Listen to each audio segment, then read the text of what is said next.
Now, every day around about lunchtime, we've been releasing a new video on all of our social channels. It's called Off the Couch, where we've been getting people who know what they're talking about to try and help you feel a bit more active, to be a little bit less sedentary. And our next guest has done today's video for us. It's Joe McGinley, who works with the Leinster Rugby team and also St Vincent as a strength and conditioning coach. You're very welcome, Joe. Can you tell us a bit about your video first, and what you think we should all be doing to try and just be a little bit less cabin fever and a little bit less trapped in our houses? Good morning. How's it going? How are you? I'm all right.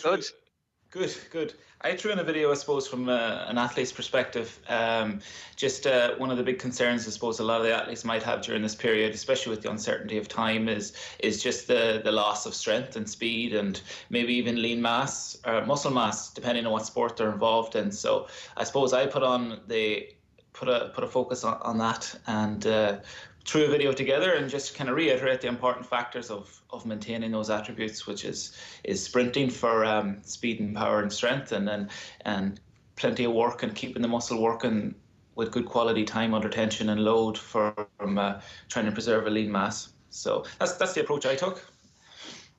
One of the things I've always found, which is really interesting, is how, as an industry, you guys all seem to share notes and talk to each other. Has that been noticeable? I know you're all supposed to be working for teams who are competitive in sports that are supposed to be battling for hearts and minds, but I've always been amazed at how well, as individuals, you work collectively as a sport or as different sports to try and teach each other things.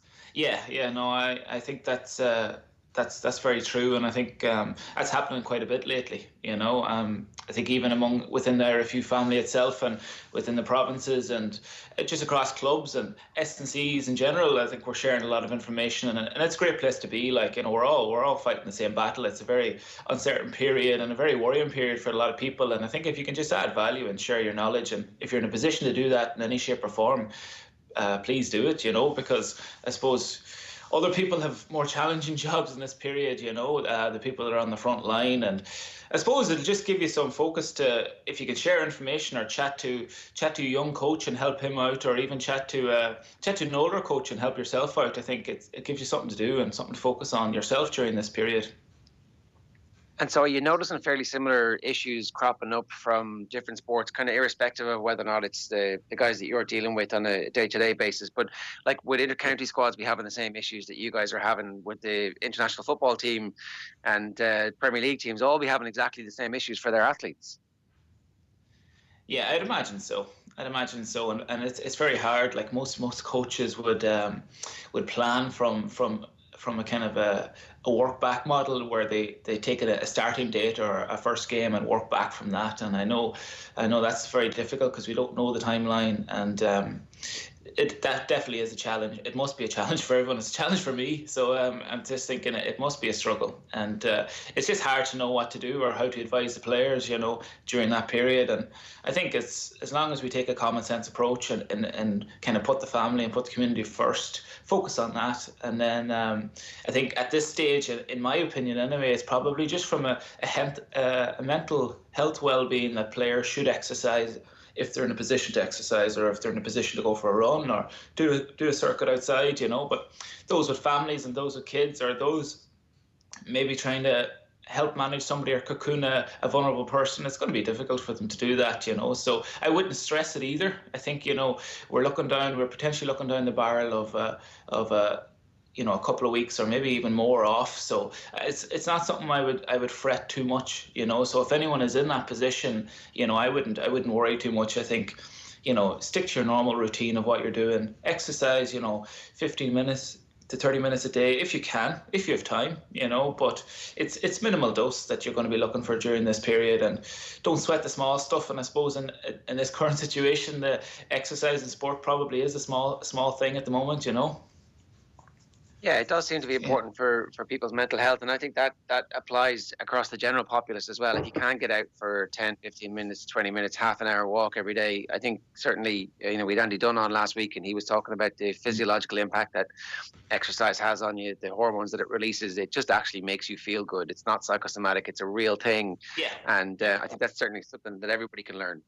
Yeah, and I was even just chatting to a few colleagues yesterday, and we were just saying that like one of my own tips was just try and get up and go for a quick walk or quick exercise during your normal commuting time. So if you were used to walking out the front door and jumping in a car or jumping on the dart or whatever it was, or a bus, like use that as your window of just getting fresh air and physically getting out of the house. And that kind of, it's just a good physical kind of mental tick to start your day, because that was your normal routine anyway, and it'll try and keep things in cycle for you. You know, go for a quick walk again when you would generally be commuting home. At least that way your body clock is probably the same as it was previous, you know, and it'll be easy to adapt into a good quality sleep cycle then again, and a good quality cycle of going back to work when hopefully we can go back to work soon enough for you. Yeah, for sure. Joe, you were using paint tins in one of the bits of the video that we showed there. So be creative is the other piece of advice, I suspect. Yeah, exactly. Yeah, it's time to go a bit rogue. You know, I don't have any personal gym equipment at home, funny enough. So I was just using various things like that. You know, so I think a lot of people have done that. I've spoke to a few players now that have started making their own weights and stuff just at home, stacking them up on pallets on the farms and things like that, which is great. You know, and again, that's just an activity and a distraction in itself to be able to, you know, pick up a few tools and give something like that a go, you know. So it was nice to hear stories like that. Your video focuses on eccentric training. How does that work, and why is it so effective at this point, do you think? Yeah, it's just difficult. Obviously, we don't want to put anybody in a position where they're trying to buy weights or trying to you know, move large amount of weights around the house. And I suppose rugby players by nature are generally used to handling big loads or big force. So like if a guy is generally coming from squatting maybe 150 kilos, like we can't expect him, if he's living in an apartment or living in a small house in town, to have that amount of weight around. So we're just looking at ways to keep the muscle stressed for as long as possible. I just focused in on that one aspect, which is the tempo of the movement. So there's a when you're lifting a weight, you shorten the muscle and you lengthen the muscle. So during that lengthening period of weightlifting, we know that the muscle is getting long. It is getting stretched and it's getting slightly torn during that period. So if we can extenuate that stress, generally speaking, it'll go a long way to maintain the strength quality of that muscle and also the size of that muscle.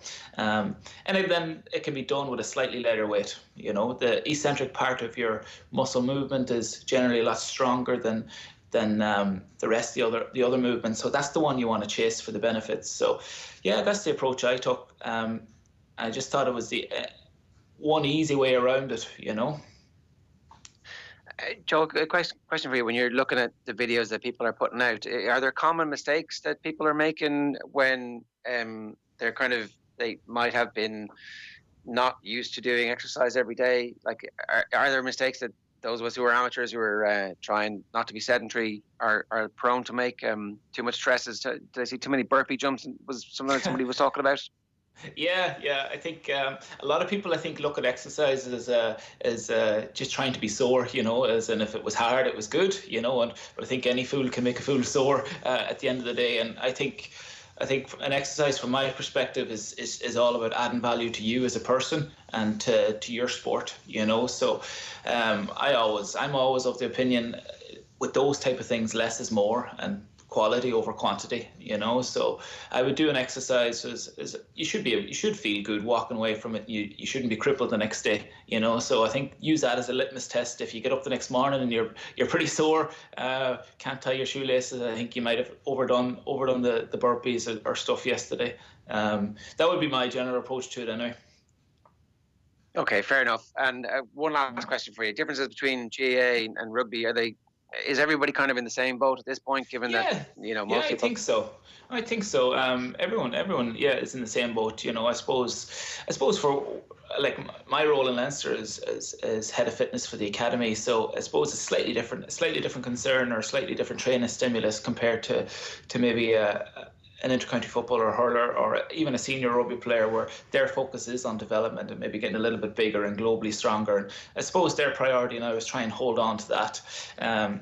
Your general footballer might want to maintain his running volume, because we're obviously, football might be coming back with a bang. When it does come back, I think we could be getting like a 2 week notice or whatever before a game. So it'd be important for the footballers, I think, to maintain the quality of their on-feet work, like their running and their sprinting.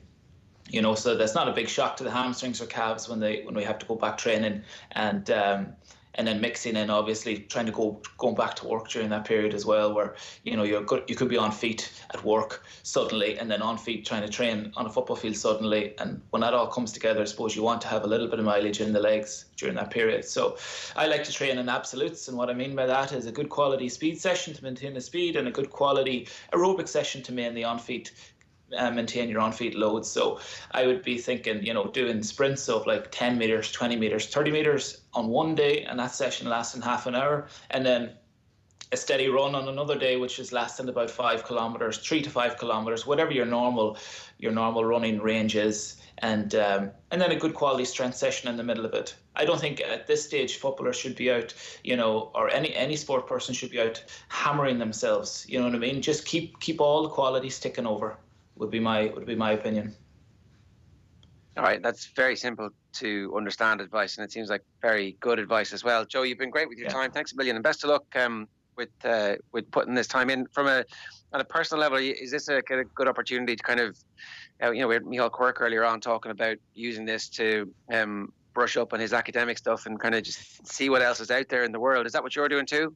Yeah, pretty much now. We have a baby on the way, so a lot of home decorating going on at the minute, so that's keeping me ticked over. But yeah, I think we're very lucky. We have a very good team in Leinster, and even team in Vincent and within the RFU, and there's still a lot of communication going on, which is great, and most of it's just about personal development and professional development, and we're having good conversations with other S&Cs around the world, and personally myself having a good number of conversations with S&Cs that I would have worked with in the past, and seeing how they're getting on with their career and what challenges they have. And I was chatting to a former colleague that's working in Japan. I was chatting to colleagues that are working in the other provinces, and it's just great to see how other people are getting on. And again, it's a global crisis, so I suppose everybody's in the same boat, and it's a tough time for everyone. 100%. I think just the quality of conversation is just a great thing to be able to do. It doesn't have to be work related, but I know everybody's saying it. The Zoom has been fantastic. The house party app has been fantastic, and I think it's a good opportunity to reach out to people. And it just reiterates the value of conversation and staying connected during these times. 100%. Joe, you've been great with your time. Thanks a million. Best of luck with everything. Not at all. Take care, lads, and mind yourselves. You too. That's Joe McGinley there, who's a strength and conditioning coach with the Leinster Academy, who's done our Off the Couch video today, which will go live around about lunchtime. Now, it's just coming up to 9 o'clock this morning. It's Wednesday, the 1st of April. Thanks very much for joining us throughout the morning here on OTB AM, the Sports Breakfast Show from Off the Ball. We're not done yet. Andy Lee is launching the OTB Culture Club after the ads. A reminder before you go to go and subscribe to the OTB AM podcast, where you'll find every episode fully timestamped so you can scroll through and just hit the bits that you want. First, though, we're going to play you this. 16 of Ireland's most iconic sports stars have joined forces to send a video message to the nation to unite by staying apart as our country continues to tackle the COVID-19 challenge. Have a look.